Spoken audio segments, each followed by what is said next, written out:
Mishka s'en allait dans la neige en tapant de ses talons. Il était parti de chez lui à l'aube, juste avant le lever du soleil. Enfin, de chez lui, plutôt de chez Élisabeth, sa jeune maîtresse, une fille capricieuse. Mishka, c'est un petit ours en peluche. Ses pattes sont faites de velours rose. Il a 2 boutons pour les yeux et 3 points de laine pour le nez. Mishka en a marre de vivre avec Élisabeth.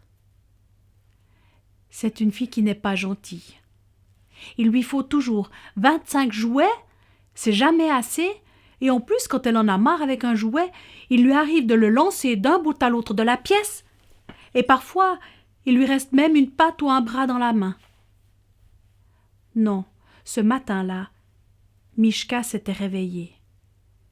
Il se sentait triste, mélancolique et même un peu dégoûté. Il a pris la décision qu'il n'allait plus être un jouet pour Élisabeth. Et il s'est échappé par la chatière. Et il a marché dans la neige en levant bien ses pattes l'une après l'autre. Et chaque fois qu'il levait la patte, ça laissait un petit rond dans la neige. Au bout de quelques minutes, il a senti qu'il était suivi. Il y avait derrière lui un roitelet. C'est un peu farceur, ces oiseaux. On a toujours l'impression qu'ils se moquent de nous. Ces petits oiseaux font riou piou piou, riou piou piou. Et le roitelet, ce jour-là, il faisait riou piou piou, et quand Mishka se retournait, il se cachait dans le trou laissé par Mishka. Alors Mishka disait « Tiens, mais j'ai l'impression que j'étais suivi. » Et le roitelet éclatait de rire. Mais à force de jouer à ce jeu-là, Mishka avait observé que c'était un roitelet. Alors à un moment donné, il s'est retourné rapidement et il a fait « bouh !» Le roitelet a eu tellement peur qu'il a essayé de s'envoler, mais il s'en mêlait les ailes, il est retombé. Et finalement, il s'est caché derrière un buisson et il n'a plus bougé. Alors Mishka a continué son chemin et il chantonnait « Traderi, tradera, tralalalala, je ne serai plus jamais un jouet, tralalalaler ». Il était heureux de découvrir le monde et la liberté, pouvoir faire ce qu'il veut quand il veut. Et hop, tout d'un coup, il découvre là sous un arbre, là où la neige avait déjà fondu, un pot de miel. Il le prend, il essaye de dévisser le couvercle, mais il ne savait pas comment s'y prendre. Il n'avait jamais fait ça, Mishka. Alors il essaye toutes les combines, il le retourne, il souffle dessus, enfin, il n'y a rien qui marche. Et à la fin, il en a tellement marre qu'il donne un coup de pied dans le pot de miel. Et le pot de miel roule, et son chemin est arrêté par une pierre. Et pouf, le pot s'ouvre. Mishka peut déguster le miel. Alors il l'avale tout le pot. Oh, il a tellement bien mangé. Maintenant, Mishka a besoin d'une sieste. Il monte sur l'arbre et au croisement des branches, il se couche. Et il dort. Il dort si longtemps que quand il se réveille, la nuit est presque là. Ça s'est bien assombri. Et là, il entend des oies qui discutent. Pour se dégourdir, elles se sont posées là, dans la clairière juste à côté. Alors il les entend discuter. « Couin, couin, couin, c'est Noël, couin, couin, couin. » Et l'autre oie lui répond. « Couin, couin, couin. Le soir de Noël, on doit faire une bonne action, couin, couin, couin. » Mishka n'avait jamais entendu parler de ça. Une bonne action. Et puis, les oies se sont envolées. Et lui, il est descendu de son arbre. Une bonne action, qu'est-ce qu'il pourrait faire? Bref, il ne savait pas, il a continué son chemin.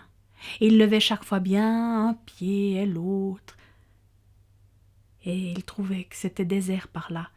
Il n'y avait personne, pas un animal, pas une maison, pas une lumière.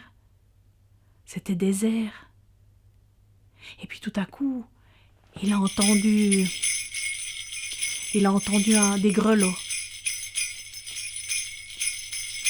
Ça s'est arrêté là, juste devant lui. C'était un renne magnifique, un renne blanc, et il avait un harnais rouge avec quelques grelots dessus. Ce renne avait des grands yeux longs. C'était le renne de Noël. Derrière lui, il avait un traîneau rempli avec un gros sac bien bombé comme ça, rempli de cadeaux. C'est que dans ce pays du Grand Nord, il y a tellement de neige que c'est pas possible pour le bonhomme de Noël d'aller à pied d'une maison à l'autre pour distribuer les cadeaux. Alors c'est le renne de Noël qui le fait. Et ce renne, en plus, il avait comme un halo de lumière autour de lui. Il a regardé Mishka et lui a dit « Monte, Mishka, tu me donneras un coup de main. » Mishka est monté sur le traîneau. Et le traîneau s'est envolé. C'était extraordinaire, Mishka. Il s'est dit « Mais j'aurais jamais pu vivre une chose pareille si j'étais resté un jouet chez Elisabeth. » Et le traîneau allait de village en village et il s'arrêtait devant chaque maison. Et Mishka allait chercher un jouet dans le sac. Il descendait et il allait à pas de loup dans la maison, poser devant la cheminée ou sous le sapin un cadeau, un pantin, une trompette, un jouet, enfin ce qu'il trouvait dans son sac. Et puis ils ont fait comme ça toutes les maisons. Et puis ils sont allés vers la dernière maison. C'était une toute petite cabane au bord de la lisière. Et là habitait un petit garçon malade.